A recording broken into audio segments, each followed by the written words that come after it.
Hi, I'm Jim Bradley. I'm one of the founding partners of Burke Bradley. I work here at UPMC, and I'm the head team physician. This is my 29th year at the Pittsburgh Steelers.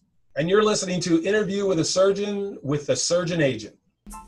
On this episode of Interview with the Surgeon, we welcome Dr. James Bradley, a globally recognized orthopedic surgeon and leader in sports medicine research and treatments. Dr. Bradley is one of the few orthopedic surgeons who has been president of the Orthopaedics Society, the National Football League's Physician Society, and most recently in July 2020, he completed a successful presidential term for the American Orthopaedic Society for Sports Medicine. He is also a clinical professor of orthopedic surgery at the University of Pittsburgh School of Medicine. His expert medical knowledge and experience has resulted in being published in 156 peer-reviewed articles for medical journals, 54 medical textbook chapters, 20 chairmanships, 35 grand round presentations, and 403 guest lecture presentations. Dr. Bradley has been the head team orthopedic surgeon of the Pittsburgh Steelers for 29 years. He is currently chairman of the National Football League's Medical Research Peer Review Committee and also serves on the NFL Injury and Safety Panel Committee.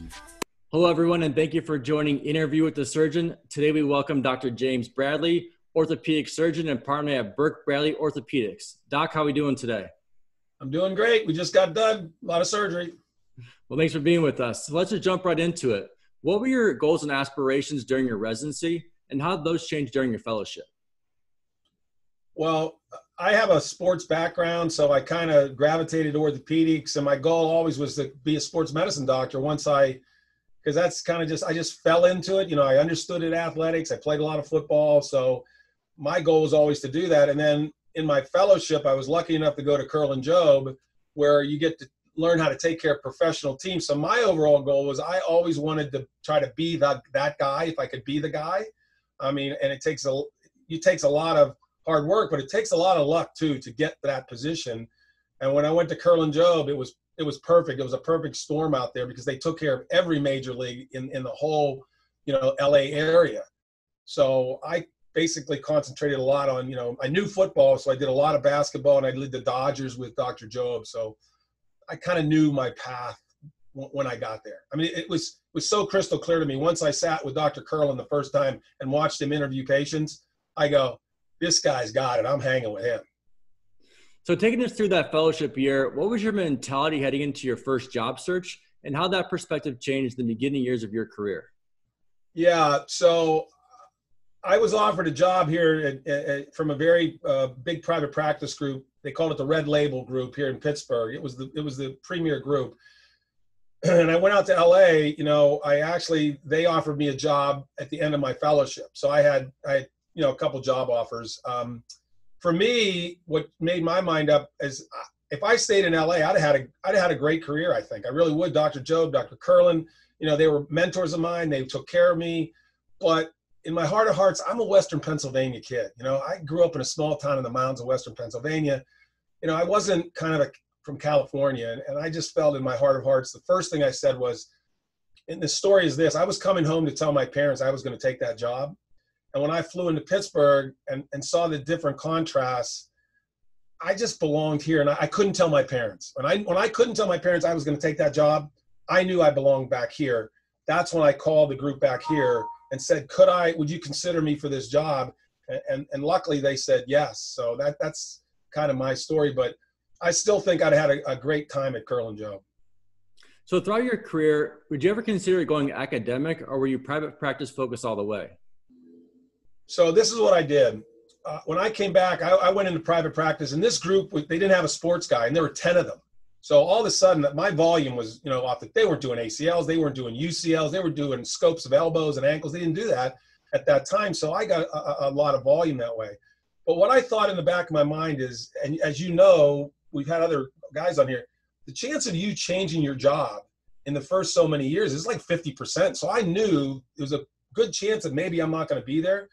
So I cognizantly made my CV very academic so that I could basically, at the 10-year point was my cutoff. At 10 years, I could say, I can get an academic job, I can get a private demics job, which I'm in now, or I can get a private practice job, because my CV will be good enough for them to go, okay, this guy knows what he's doing and we would want him. That's where, and then I did it for the next 10 years. So then I did change jobs at 12 years.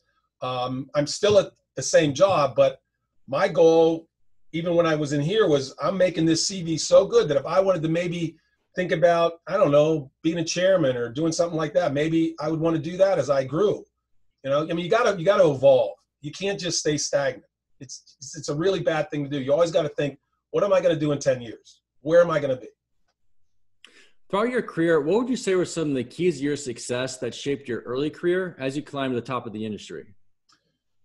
Well, the first smart thing I did was when I came back, what happened was I always wanted to take care of professional teams. And luckily, about a year and a half into my practice, Mr. Rooney called me up, and all of a sudden, you know, he offered me the job to take care of the Steelers. So now I'm scared to death. I'm 34 years old. And, you know, I mean, I did Curl and Joe, but I didn't have a mentor in the league or anything like that. So the first thing I did was said, who am I going to call to help me? And I can tell you who I called. I called John Bergfeld. I called Frank Jobe. I called Jimmy Andrews. I called Russ Warren. And then the other thing I realized is I need a group of friends that I can trust, that I can call and say, did you ever see this? You know, I didn't want to bother the other guys, and you kind of grew up with that group. And that would be John Conway, Neil Elitraz, Dan Cooper, Walt Lowe. We kind of grew up together. And so I have great people to bounce things off of. So if I didn't, I mean, just the other day I called up John Conway and I said, John, have you ever seen this? He goes, oh yeah. I mean, those are the type of relationships you have to build. And I call that like, who are you going to call? So you got to figure out who are you going to call early. And then you got to pick people that are, you know, are very good mentors. Like our fellows call me all the time. I love it because I'm giving back the way Dr. Andrews and Dr. Jobe and Dr. Warren and you know, Berkfeld did for me. During those beginning years of your career, what mistakes did you make that now you can talk to fellows about as far as what to prepare for and what to look out for? I don't think I made any bad mistakes because I had good mentors. You know, I could talk to them. I think a couple of the key things to me is, and it's been said before, is everybody talks about the 3 A's. You know, it's ability, affability, availability. And you can go anywhere if you have those. But of the 3 A's, I think the most important for me was always ability. You have to have the ability first. If you're not a major league player, you're not a major league player, right? You're going to be a minor league player. So if you have the ability, then the other two things have got to follow because you can't be arrogant. And at the other time, you have to be confident, but you can't be arrogant. And, you know, the other thing in that group, you have to be available. I mean, Jimmy Andrews taught me right off the bat. Jim, I was playing in a golf tournament with Jimmy Andrews. I can tell you right now, we were in California at the country club called Chardonnay. We were in a tournament. We could have won the tournament. He took 19 phone calls in 18 holes. And I'm on 17, and I go, Jimmy, we can win this thing. He says, Jim, you don't understand. I have to communicate. I have to be here. This is my job. You got to communicate. It's one of the most important things you're going to do as a sports medicine doctor. Those people have to be able to get you anytime, day or night. So that's why I got this thing on all the time. What advice do you have for the graduating residents and fellows entering the professional job market for the first time? Well, I think a couple of things are really important. First of all, if you have a spouse, it's really important. You got to make them happy. So you find a geographical area that you agree on. So she has a base too. She has a foundation. She has people that support her in that area that she likes. So now home is taken care of because that's really important. You can't take her somewhere. It's hard, but you both got to agree on that if you're married. If you're not, like me, I wasn't married, so I could go anywhere I wanted. But at that time, I think that's really important. That's the number one thing you got to do. And then you got to find a group that understands you. Like you want to go into a group that's going to feed you what you do best because you're going to make them look really good, right? Because now if I take care of a young kid's ACL, well, guess what? If I do a good job, I've got the whole family. So when grandma breaks her hip, guess where she's coming? Or when dad needs a total knee, you know what I'm saying? So it's a symbiotic relationship. So the problem I see in some of that is some of these groups will hire a guy just to work him for 2 years and never make him a partner. You can't sign a contract like that. Your contract's got to specifically say, these are the goals you have to reach and you become partner. They've got to be outlined. And so they'll do it. They'll just churn them out. You just want to stay away from that. Now, I know that you speak to your fellows about the 10 things to look out for. Can you kind of just go into brief detail about that? Yeah, I think I call them what's the traits of a good early orthopedic surgeon? And we talked about the 3 A's. Honesty and good judgment. They have to go hand in hand. You got to be honest with your patient, and you still got to use some good judgment. I think communications we talked about, you have to be compassionate. I mean, doctors get a bad name because they have there's no personality. You have to engage the patient, and you have to communicate with the patient. And then you gotta laugh at yourself. You know what I mean? A little bit of self-deprecation goes a long way with the patient, because they think, you're here, but really when you start laughing at yourself, you're on their same level. So now the other thing is, I always say, trust is everything. It takes a lifetime to build and a second to destroy. So once your patient trusts you, so when I first see a patient, when I first started, I always remembered how Dr. Job and Dr. Curlin did it. I spend 20 minutes with them because they know that I will give them the time. Guess what happens by the time I have them for 2 years? They walk in and they go, okay, doc, what do you want me to do? There's not a big discussion because they already trust you. And I think we go wrong when we don't communicate right off the bat with them with that trust issue. The other thing that for young guys I think is real important is when you walk in on the floor, you can't be the big man. You have to be humble. So when you walk there, they know everything. They know everything that goes on.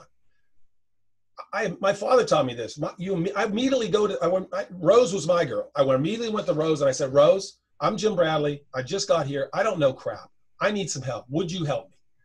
So Rose and I are like this now because Rose taught me how to be a doctor, and she taught me the little nuances of being a doctor that, she was invaluable to my training. I can tell you that right now. The next thing is, and I think that people forget this, the next thing is you never stop learning. Steve Burke has a great talk. It's called the Burden of Craft. I mean, technology changes everything. You constantly, every day, when that new technology comes out, you have to upgrade your skills. And when you don't upgrade your skills, it becomes a problem. A perfect example is Russ Warren. Russ Warren is 80 years old, sits in the front of the room at the AOSSM meetings taking notes. He's 80, taking, why? Because all those ideas, he'll run through his ideas. So he's constantly upgrading at that time. I mean, he's my hero, one of my heroes. I can't go over, and it's every meeting. It's just not one meeting. So you constantly upgrade that. Some of the other things I think is, there's showmanship and there's substance. It's not how big your house is or how cool your car is or this and that. It's substance, okay? So I just think we got to get away from the showmanship, and your patients can recognize substance. And then one of the other things I think is real important, and my mother kind of taught me this from when I first took the job. There was a guy I was a year and 2 years in my practice, and he had a bad injury, and we fixed him, and he was fine and everything. But he was going to have an argument with the administration of the team, and so basically they were trashing me on the radio, literally trashing me because of this guy. And I didn't want to operate on him. I didn't think he should have been operated on. In the end, it was true. He shouldn't have been operated on. And my mother looked up at me and said, hey, suck it up, Buttercup. This is your job, okay? This is what you do. And if you want to play with those people, you've got to just, do what you got to do. I think that's real important. Some of the other things I think, you can't motivate people. Your staff, you have to hire motivated people. Chip Ganassi, the race car guy, he taught me that. Chip's my patient. Chip taught me I hire motivated people. So my staff in here, you just saw Tammy. She runs better than I do. But by them doing that and you choosing the appropriate staff that goes along with your personality, it makes your life, much, much easier. In fact, they'd rather talk to Tammy, I think, than me. Now, you touched on AOSSM. Can you kind of talk about your involvement with the different orthopedic societies? Yeah, I've been very lucky to kind of be the president of 3 really good societies, the NFL Physicians Society, Erudicus, and AOSSM. All of them are somewhat different, but I was very honored for that. And I think that's your give back. All right, you can't have people with agendas in positions like that. You have to work for your constituents. And I saw sometimes where the opposite was true, and it made me feel, I said I want to do that because I want to work for the constituents. So that's my give back. And it takes a lot of time, and we just did the COVID thing this year. It took a lot of, I spoke to the head of AOSSM, the CEO of AOSSM, more than I spoke to my wife this year to get these meetings ready. But you know what? In the end, it all worked out, and I'm glad we did it. You know, I would do it all again if I could. You know, one thing I think is pretty cool to talk about is that obviously someone like yourself being at the top of the sports medicine world and dealing with all these young fellows, you know, what questions do they come out and asking you? And also someone that's looking to go into the sports medicine out of a fellowship, dealing with team owners, you know, managers, coaches, and agents, what type of advice do you have for them and how to grow that book of business? Well, the first thing, it's much harder for guys now than when I came out. I mean, I came out of Curl and Joe, prestigious thing, you know, it was a much easier thing. Now it's a very, very competitive. So you have to set yourself apart. So how do you do that? You know, you've got to be, you know, you have to have the ability, and you got to do, you know, get your research down and everything, like, so people know your name. You have to talk. You have to find mentors that'll let you talk at their courses. I think that's real important for young guys. So luckily my owner, Dan Rooney, he's the best. I'm telling you, we didn't have a contract. We had a handshake. We had an Irish handshake. He told me when I walked out of the room, when I took the job the first day, he said, if someone messes around with you taking care of my players, I want to know his name. As soon as he said that, I knew it was fine. The agents, one of my GMs didn't want me talking to the agents. And I said, no, we have to include the agents. They're part of the process and they can help us. So he started letting me talk to him. And guess what happened? All the surgeries stayed here because I called the agent. I said, this is what's wrong. If you need a second opinion, these are the three guys. I encourage you to get a second opinion. These are the three guys that I think in this country are the best to do that. And now the agents is reversed. They call me. They said, Jim, is this right? Or, you know what I mean? So it's kind of a full circle. But some of my best friends are agents. You know, agents have a job to do. And what people don't understand, second opinions in pro sports is ubiquitous. It's everywhere, right? So I encourage that right away. And I can say I have one agent that I really dislike because I think he doesn't do a good job for his players. Almost every single other guy I admire. And then they have a hard job because some of those guys are hard to take care of. Some of them are easy, but you know, some of them can be very difficult. So I say, talk to the agents, call them immediately. So-and-so just hurt his ACL, MCL. We got an MRI. We'd like to do this. And here's the best three guys in the country that if you want him to get another opinion, to send him to. And most of the time you just send their MRI and then they call the agent back and then we go from there. I call this some basics that I tell the fellows. Number one, get insurance early when you're healthy. It's a way to save money. You can put it away. It's tax-free. You just put it away. Luckily, I had a very good friend that was a golfer friend of mine. He forced me almost to do it, and I started putting away a lot of money early. I put it away because I was single, and I would put, I said a lot of money and give it into insurance. Disability insurance, life insurance, really important. The second thing is when you first get to a place and your wife likes it, buy up a house. Don't buy a smaller house because in 3 years, you're going to need the other house. So kind of, act more like a young person and save your money to buy that good house right now. Just stretch yourself a little bit because you'll be funny how fast you're going to grow into that house. And for Christ's sake, don't act rich. Don't go out there and buy some fancy car right off the bat with your name on the plate, stuff like that. That is totally not what you want to do. I mean, buy a normal car, be normal. Don't do that. You know what I mean? After a certain time, guys do it, but acting rich will probably make it so you don't get rich. All right. You won't make money.